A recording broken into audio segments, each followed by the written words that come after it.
my thoughts and in my dreams. They're always in my mind. These songs of hobbits, dwarves and men, and elves, come close your eyes. You can see them too. It is a challenge for a DM because then you have the question of, okay, they're Avengers. You know, let's just say they're playing the Avengers. When do I set it? Because that's the big thing is, okay, comics frustrate me for a few reasons. And this is going to contradict what I say next. Comics frustrate me because nothing ever changes. Or when they do change, they change it right back. So, you know, in Final Crisis, Batman dies, but you're like, he's coming back. You know nothing sticks in comics. You know, so you're like, oh, Batman's dead. Oh, Superman's dead. You knew he was... You're not going to kill fucking Batman. You're not going to kill fucking Superman. I was even a little optimistic about Batman dying, even though I knew it was a fool's hope. I was like, they could kill off Bruce Wayne. That guy's been in comics for decades. They could kill him off and put, Dick Grayson in the Batman role. It's always been kind of preordained for him to eventually kind of assume the cowl. And that's what happened in the later comics was he was Batman. But even then you're like, actually in Final Crisis, they basically put the dagger right in you because they're like, oh, Batman's dead. Last page, Batman was in a cave somewhere scratching the bat symbol on a wall. I was like, well, great. He's not dead. Well, he's coming back, right? But yeah, Dick Grayson was doing the Batman thing and it was fine, But as soon as Bruce Wayne came back, he just, there you go. Here's your fucking cape back. I'm leaving. And they did Batman Incorporated, which was, They kind of were like, oh, there's Batman everywhere. There's like one in every country. And it was a good idea, but, nothing ever sticks. And even with Spider-Man, that's actually I could rant. I'm not going to rant about this, but... Spider-Man actually started to age. He started to grow up. Things were changing for him. Dude got married. There was a history there. And then what did they do? Joe Quesada was like, it's so hard to write for this guy. He's married. He's got no conflict. The Parker luck's not kicking in anymore. I can't write. Nobody can relate to this guy because he's married and happy. And I gotta fuck it up somehow. And so he does One More Day, which is a retcon of like everything that's happened in years. So what do? They reboot the fucker. So he's still living with Aunt May. He's single. He's still in. I don't think they put him in high school, but they kind of put him in this same loser position he's always been in. They invalidate years of storyline, so nothing ever changes. So. But, there are some things that stick. A very few. And it's usually more true in Marvel than in DC. But they even, so, like Civil War, the Marvel Civil War. Those things kind of stuck. Although, when they did One More Day, they retconned the unmasking of Spider-Man. God damn it. Or World War Hulk was one of those things that didn't stick at all. World War Hulk was like, Hulk gets super fucking pissed, and he goes there and he basically levels New York. Like, he beats up all the Earth's major superheroes because he's so fucking pissed. He just wrecks Manhattan, he wrecks all of New York. And then, next issue, everything's fine. Everything has been rebuilt. It's, like, it hasn't even been a week. And, like, I was so disappointed. They were starting to do, like, the other Hulks showing up, like Red Hulk, Red She-Hulk, and things like that. And they go to New York. Everything's fine in New York. Fucking Hulk destroyed New York. And in fact, they did this thing where, like, he built a fucking Coliseum in the ruins of New York. And he's like, you will fight for my amusement. Next week, it's fine. This sort of shit would have taken decades to rebuild, if even they could do that. The recovery effort would have taken decades. So I was like, fucking hell, man. Show something traumatic when it comes to these, like, show some kind of aging process in these comics. God damn it, nothing changes. But a few things do. Norman Osborn takes over S.H.I.E.L.D. There's eras, even in the X-Men, I think it's called Days of Future Past. You can do some things where there's kind of like parallel worlds. You could do things during major events, before or after the crisis, or there's some time periods you could do stuff. What era of the X-Men are we going to do? What era of the Avengers are going to do? Because dude's shifted in and out of the Avengers. Dude's kind of shifted in and out of the Fantastic Four. There's time periods you could do. So first thing you do is like, well, when do I set it? And that's a challenge. But then there's this guy. And there's always this guy. And I was going to say Linkara would be this guy who knows everything about comics, but Linkara wouldn't do that. I don't think Linkara would, because I've roleplayed with the guy. I don't think he'd be that guy. But there's always this guy who reads every fucking comic in the world. So the DM is outlining this adventure, and he's like, well, Nick Fury tells you so-and-so is doing this, and you have to go here. You have to go to Latveria and stop Doctor Doom from building this shit and killing Black Panther. And this guy is like, actually, at this time, Doctor Doom is not in Latveria, or something. Doctor Doom is over here and he's doing this thing, or Black Panther is in some kind of cryo-free stasis and he couldn't possibly be here. And DM's like, oh, god damn it. It's kind of the rules lawyer. I call it the continuity lawyer, and it's a common trap for DMs to get pulled into that, because then if you let that guy win one argument, then he wins every argument, because then he's going to argue every single point, and you never get anywhere. There's a way around it, but it's a pretty good way around it, where I found this really good way. Okay, different example, not a Supers game, but Babylon 5. I really wanted to run a Babylon 5 RPG, and a few of them exist, but I really don't like them. There's the Babylon Project, which I hated. There was a D20 Babylon 5 system, and if ever there was a system that should not be used to run Babylon 5, it's D20. Jesus Christ.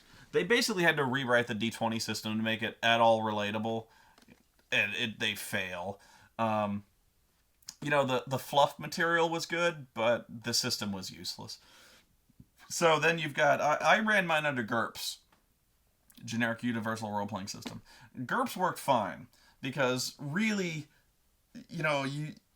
there was a certain amount of technology, and you could write up rules for that. There's armors. There's basically two kinds of guns. There's PPGs and PPG rifles. You can live with that. You define the races here and there. Maybe you give them some strength over another. Although the one thing I did like in the D20 Babylon 5 was they didn't stat Vorlons. They didn't give you the stats for a Vorlon, because there's a universal law, and there's probably a name for it, but this is probably one of the primary RPG laws. That's if you stat it, they will kill it. So that was actually one of the worst things they ever did. It might have been the Fiend Folio for D&D, but they would give stats for every single god. This is more true in the really, really old versions of D&D, the very early ones. So even original D&D and the first edition AD&D, they would give stats for gods. So there was invariably this adventure where they'd go kick Thor's ass. They'd go up there, or even the most ludicrous thing, Zeus. The motherfucker threw my ass off Olympus. In older D&Ds, we'd go back and beat that dude's ass. It'd be completely ludicrous. But at some point, some motherfucker would get a +5 Vorpal sword and be like, I could take that guy. And invariably they would. It was so weird, So there'd always be this case where, and it wouldn't always be Zeus, but there were times they'd go kill Zeus. But, sorry, my nose itches. They would stat hell, every single thing in hell. So there'd be, 9 levels of hell. There'd be Lolth, the spider queen would be in the abyss, or Mephistopheles. That was always my favorite guy. I love saying Mephistopheles, because he had this. So whenever I have a demon who's tormenting player characters, I'd always have Mephistopheles, because he's kind of the more sadistic type guy. So they would stat all the demon lords. They would stat all the gods that kind of lived in hell, Lolth being the biggest one. So invariably they would do this thing where what the biggest stupid thing they would do is they'd read the book and be like, which god could we take? So they'd read it and be like, Lolth, we could take fucking Lolth. And they'd like, how do we get to hell? We're gonna go to hell so we can kill Lolth. So the DM would be like, fine. You know, he'd always cave because they wouldn't want to do anything until they could go to hell and kick somebody's ass. Or, you know, even worse, they'd be like, Asmodean. They'd go kill Asmodean. And, like, if we do that, all evil, it wouldn't even matter. Because, like, you know, Planescape, that was kind of one of those things where, like, they could... That was the thing where gods would walk around just kind of casually. You know, you'd be walking around you'd be walking around hell or you know, Carceri, and you'd find Vecna. And you'd be like, Vecna, come over here. You know, it'd be a good fight. It'd be a really good fight. But, you know, if you stat it, they will kill it. One of the better examples was the most takeable demon in hell. I can't remember his name, but there's a monster called a Slaad, Slaad, and there's a god of the Slaads.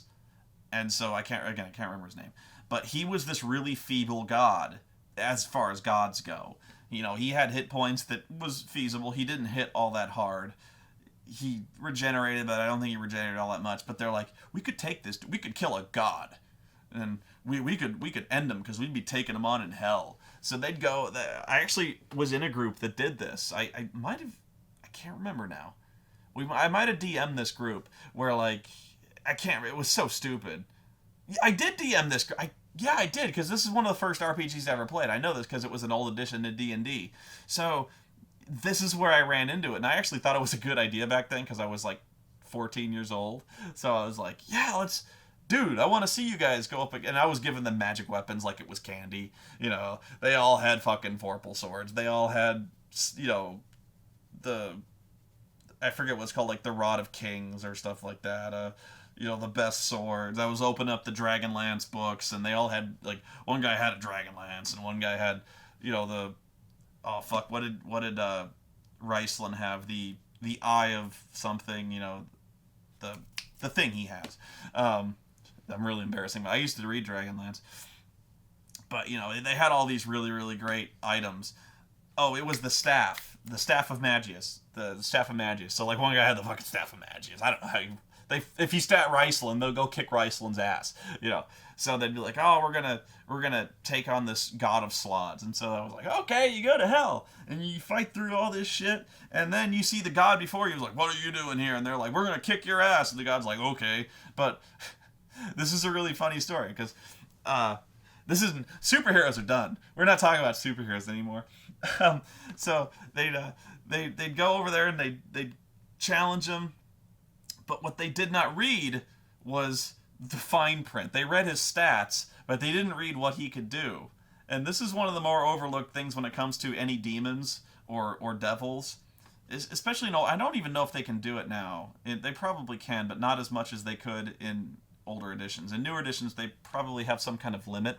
But what demons and devils could do, in the older editions at least, is they could gate in allies. And gate is a spell, basically. But they could do it at will. Where they'd just be like, they'd think about it, and dudes would gate in. It'd be like a boom tube. And I'm going back to supers. It'd be like a boom tube. They'd be like, oh, I'm in deep shit. Boom in some guys. So, like, let's say a pit fiend, which is actually one of the more badass ones. When a pit fiend gets into a fight, there's this whole table of shit it can gate in. And one of those things is another pit fiend. So, like, it has a percentage chance of gating in, like, any one of these things. So, like, it could gate in X number of... Again, I can't remember their names, but, like, there's, like, little grub ones, like, these really useless grubs that do, like, D4 damage. But the thing is, he can gate in, like, 100 of them. You know, or there's various class of demons. And so, when you start a fight with one of these motherfuckers, all of a sudden, the room gets real full real fast. So... it's not as simple as doing that. Now, I don't think gated-in monsters can gate in other monsters, because then you've got the infinity hole, like, right there. Like, pit fiends start gating in shit. Like, ah! I don't think gated-in monsters can do that, but yeah. What they did not read was that this Slaad dude was not that strong, but this dude could gate in a fucking insane number of Slaads. And so, there are really weak Slaads, and then they kind of tier upwards, right? So there's like, I can't. There's like really, let's call the really weak ones green ones, and so they have like 2 hit dice, and then there's like the red ones, like you know how in Fallout there's the normal geckos, and then there's the golden geckos who are fucking bastards.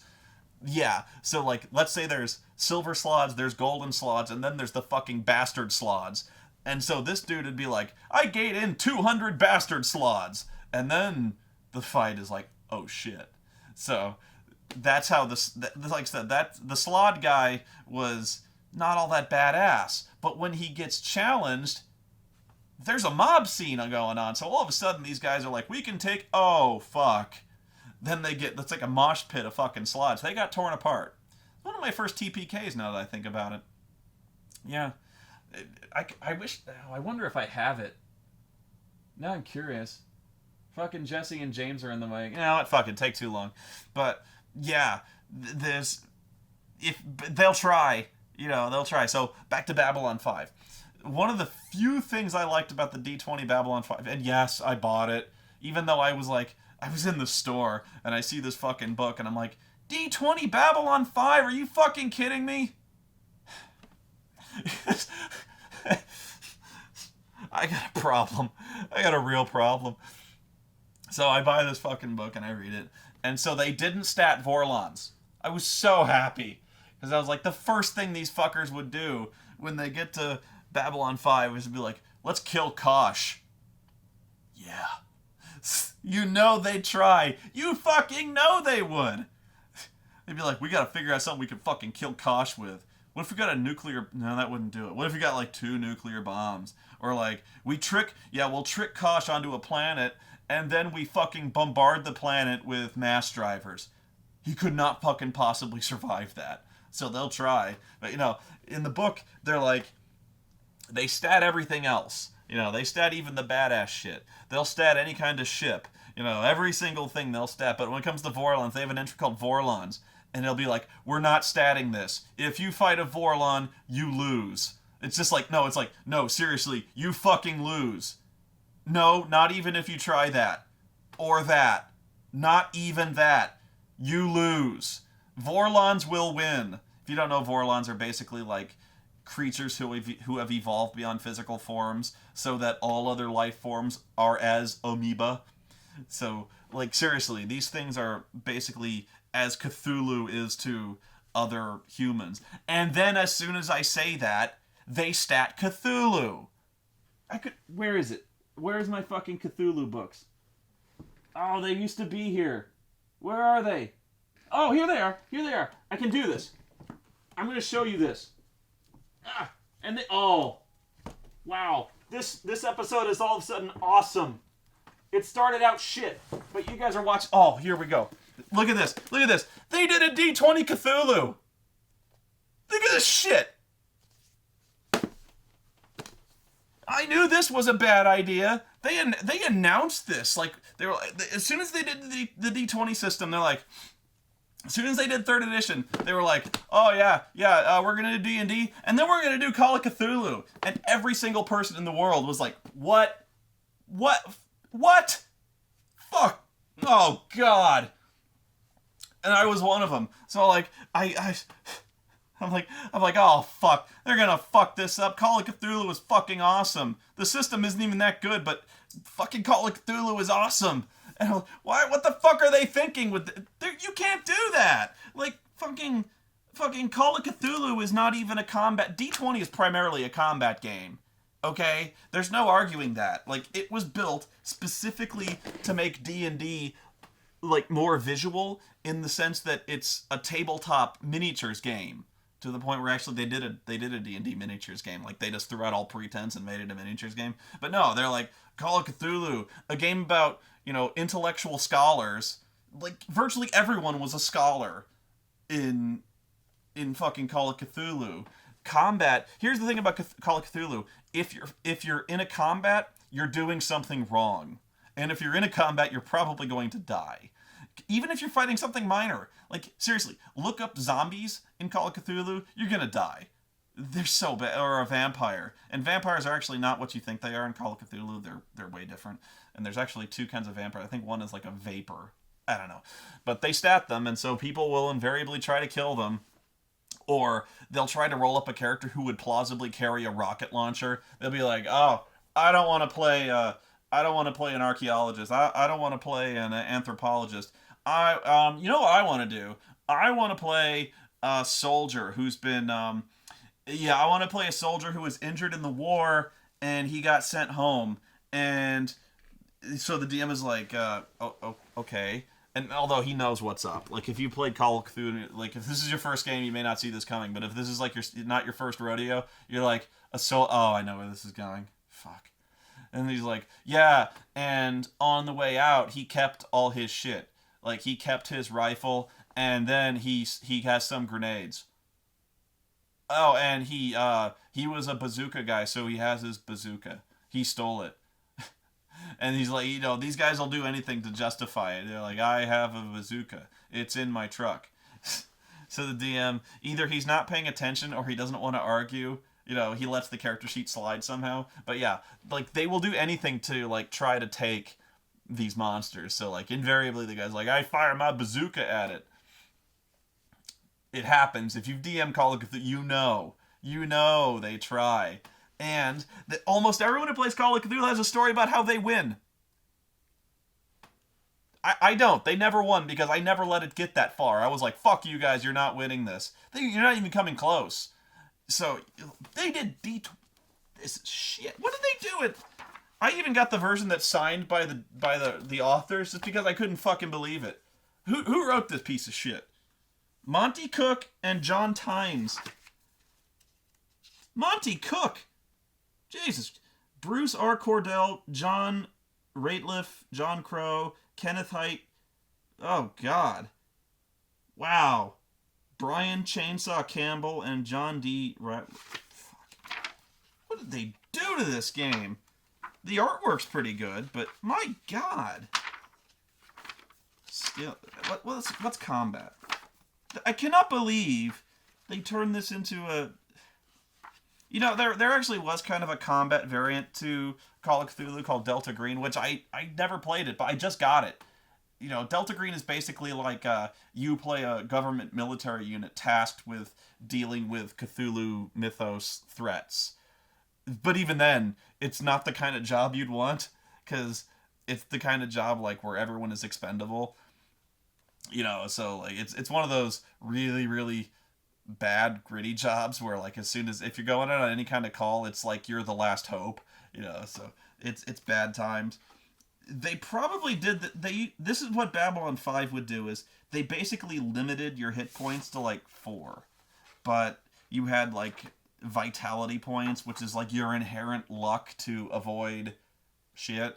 So it was kind of this weird abstract concept of they did that with Star Wars too, where like you had health and then you had vitality.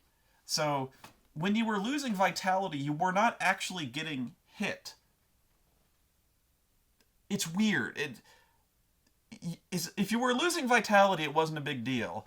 But as soon as your vitality was gone, you'd lose health. And when you lose health, that's when you're in deep shit, because then injuries kick in. If you even lost even one hit point of health, that's like an injury. You're in bad shape. You start losing, you get minuses to hit, you get minuses to athletics, you're in trouble when you get shot and health starts going down. But like vitality, the DM says like, okay, the stormtrooper fires and somehow hits, and the blaster does 10 points of damage, but you're not actually getting hit. It's like shaving off 10 points of luck. And like, why does it do more damage then? Because he's not hitting. What the fuck is going on? I never understood this shit with the D20. And so that's actually why if you were trying to rules lawyer it, one of the best powers you could get was Force Choke. That was a really good power, and here's why. And you'd see so many characters try to justify getting Force Choke, like good Jedi getting Force Choke. They'd be like, oh, I used to be on the dark side until a Jedi redeemed me. And so, like, I have a couple Dark Force powers, but I never use them. So, but I have them. So, like, I have Sith Lightning and Choke, but I don't use them. I've heard this. So, like, I go on so many tangents. But here's why Force Choke was so good. Force Choke was good because, in D20 anyway, when you hit with it, it did damage directly to health. Because, like, you choked them and it was, like, crushed their trachea. So, like, that was why it was so good, was because if you crushed a dude's throat, not only did you have them, like, immobilized or something like that, it could go through armor and it went straight to health, which was badass. It's like, I don't even think Sith Lightning even did that. So that was one of those things that was just flat out fucking broken. I may have even explained this before, where like if you put Darth Vader in your game, they'll fucking try to kill him. They'll move heaven and earth to try to never put fucking Darth Vader in your game. I can't even remember if I mentioned that, but anyway, going back to Call of Cthulhu, yeah. So, oh Jesus.